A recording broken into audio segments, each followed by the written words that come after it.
అన్ని బ్రాహ్మణులకి ఇప్పుడు వారు పేటెంట్ అన్నారు కాబట్టి మేము మా పేటెంట్ కావాలని మేము అడుగుతున్నాం. ఇప్పటివరకు లేదు అది, ఇప్పుడు పేటెంట్ కావాలని చెప్పి మేము అడుగుతున్నాం. అదేవిధంగా ఎస్సీ ఎస్టీ అట్రాసిటీస్ యాక్ట్ ఉంది, అట్లనే బ్రాహ్మణులకు కూడా ఒక అట్రాసిటీస్ యాక్ట్ కావాలని మేము అడుగుతున్నాం. మమ్మల్ని వారు గుర్తు చేశారు, ఇవన్నీ మీరు అడగండి అని వారు మమ్మల్ని తట్టి లేపారు.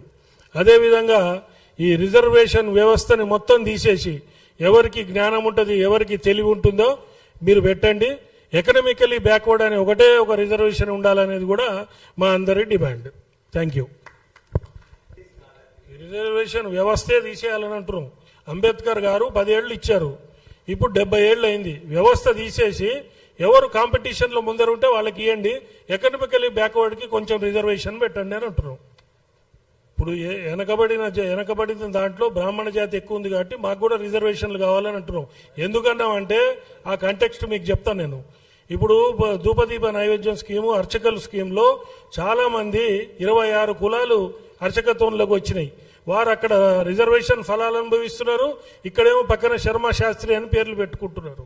మేమేమంటున్నాం అంటే మాకు కూడా ఆ రిజర్వేషన్ ఫలాలు ఇవ్వండి అని మేము అడుగుతున్నాం.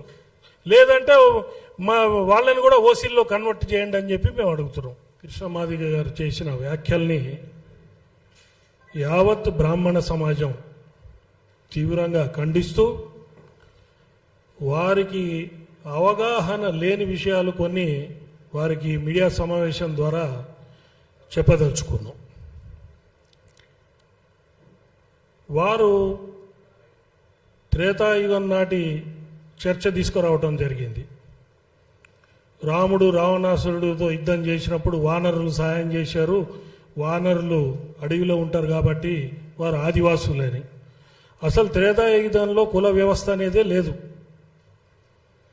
ఇది వారు తెలుసుకోవాల్సిన ఆవశ్యకత ఎంతో ఉంది. అదేవిధంగా జామవంతుడు కుమార్తెని కృష్ణుడు చేసుకున్నాడు కాబట్టి పెళ్ళి, కృష్ణుడు మా బావగారు అవుతారన్నాడు. కృష్ణుడు ఒకటే మాట అన్నాడు, దేవతలు మంత్రం ఆధీనంలో ఉంటుంది, మంత్రం బ్రాహ్మణ ఆధీనంలో ఉంటుంది అని చెప్పి బ్రాహ్మణ కాళ్ళు గడిగి నీళ్లు చల్లుకున్న వ్యక్తి శ్రీకృష్ణుడు. అటువంటి గౌరవం దేవతలు బ్రాహ్మణులకు ఇచ్చారు. ఇది కూడా మీరు తెలుసుకోవాల్సిన అవసరం ఉంది.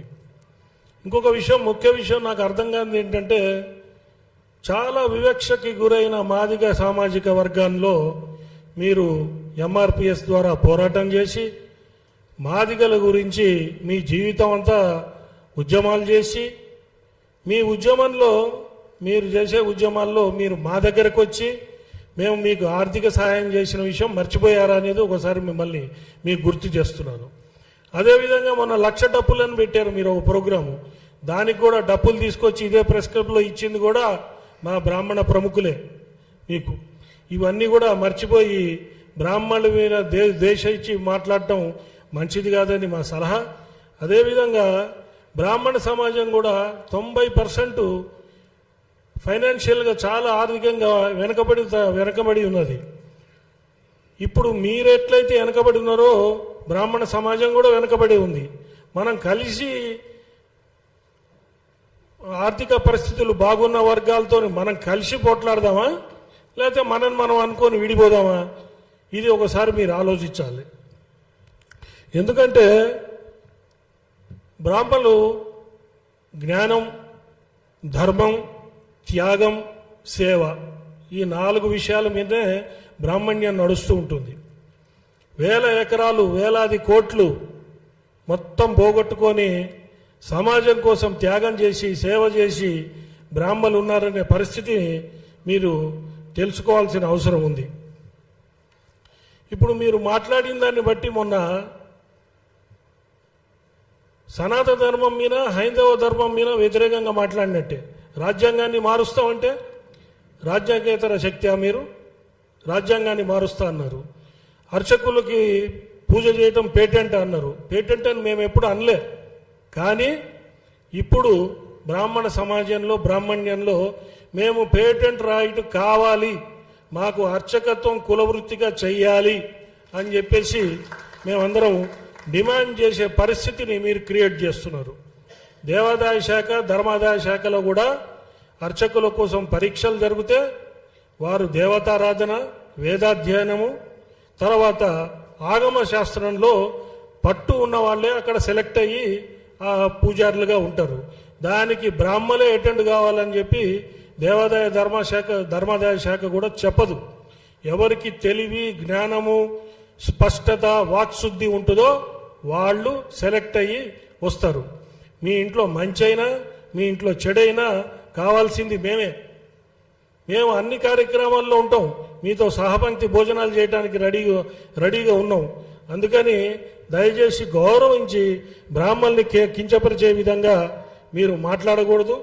మీరు దళిత క్రైస్తవులుగా మారిన వాళ్ళకి ఎస్సీలుగా ఉండే రిజర్వేషన్ రాకూడదు అని సుప్రీంకోర్టు ఆఫ్ ఇండియా జడ్జిమెంట్ ఇస్తే దానికి వ్యతిరేకంగా మాట్లాడారు.